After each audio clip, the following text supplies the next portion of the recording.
Hey, how's it going, everybody? My name is Dan the T-Shirt Guy, aka Never, and you're watching The Never Show. Yes, the only show at Lemon Scented Limes, lest I forget, and the only show at the supernatural, super awesome Third Eye. Why wouldn't you want a third eye? And it's Wednesday again, so let's review the movies.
And today's movie is The Fate of the Furious.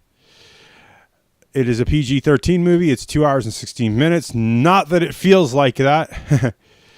It is a very fast-paced movie. Director Gary F. Gray. Writers were Chris Morgan and Gary Scott Thompson. Based on created by, what's his name?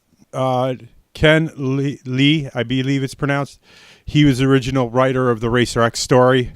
The cast, first build only, as usual, because we can't carry everybody. It would take me an hour to read all these names. Vin Diesel is Dom. Jason Statham is Deckard. Now, I have some issues about him in this movie because he was the guy who sort of murdered Han. I'm not how, and I know there's a big controversy, justice for Han. Dwayne Johnson is Hobbs. Michelle Rodriguez, who is starting to show her age, as Letty. Tyrese Gibson as Roman Pierce. He is just the hype man of this whole movie. Everything that he says is either or something dumb. Ludacris, aka as Tej Parker, or Chris Ludacris Bridges. I love that he seems to just be getting smarter and smarter with every movie in the series. Charisse Theron as Cypher. I loved her in this. She was cold, calculating, and brutal. And Kurt Russell is Mr. Nobody. I have to admit, Kurt Russell is getting better with age. Nathan Emmanuel as Ramsey. I wish I knew her last name. You'll understand the joke when you watch the movie. Luke Evans as Owen. Lisa Partakely as Ellen. Christopher Hijiv.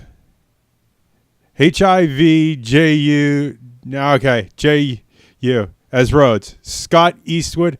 Now, I thought Scott Eastwood was, what was it? I believe it was the second movie. He's the guy who got tricked with the Gallows 24 and the Gallows 12 thing. I can't find his name, and I can't figure out what his name was. You're talking about Edward Finlay, as Agent Dunn.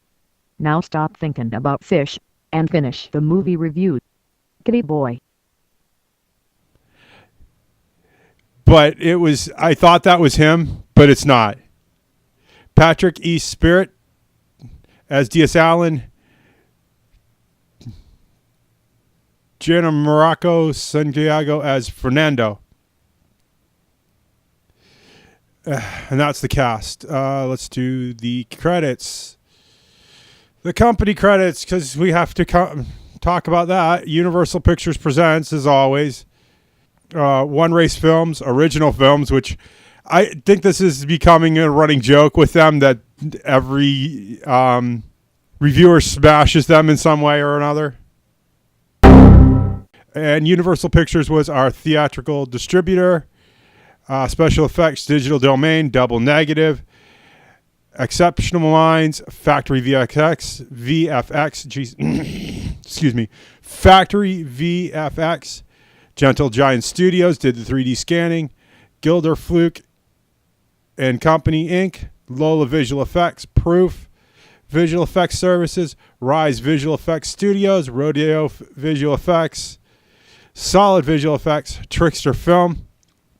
They had everybody who was really good at the car movies doing this. All right, and we're done with the boring things. Yay! Sorry, I'm on a lot of what is it called? And decongestants. So I'm a little bit punchy today, and I didn't sleep so good last night because I haven't been feeling so hot. So bear with me, okay? My thoughts on Fast and Furious 8. You have to admit that you like cartoons to like these movies.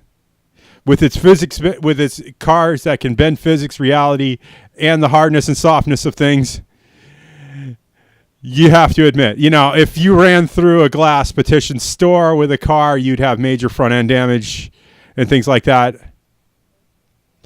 And that just doesn't happen in these movies. The cars are like adamantium. They're indestructible until they have to be destroyed. This movie franchise is basically the WWE of car franchises. Now, I remember back in the day, and this is the things that I do miss about the older movies that they're not doing in the newer movies.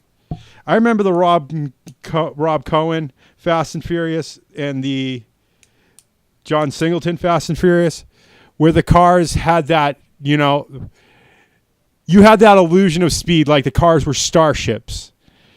And when they hit that NOS, you just blasted to hyperspace. And they just don't do that anymore.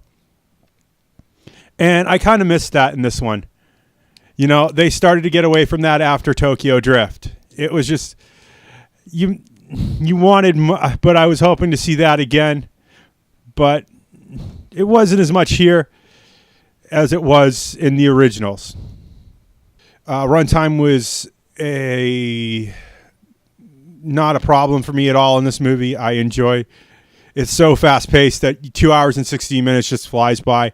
I didn't even want to ask for an intermission on this one. The Jason Statham controversy, Han, justice for Han, because Statham at the end of, I believe, the last movie did admit that he killed Han.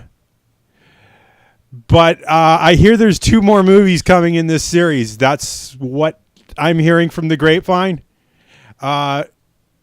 Vin Diesel is right now somewhere secluded in a gym, penning away into some notebook, probably writing the next 2 movies, where Han may come back from the dead. And just so you know, they leave this open for even more sequels. But we won't know until we know, and that's only speculation.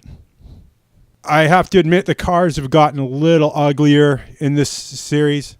I miss the Japanese tuner cars and stuff like that, but they have definitely stepped up their car game with the 4-wheel drives and things and all the things. And I was really, really pleased to see the Ripsaw in a movie. I love the Ripsaw. I watched them build that on Discovery Network when How Technology was originally building that, and was just ever so love that vehicle, and it's just an excellent vehicle.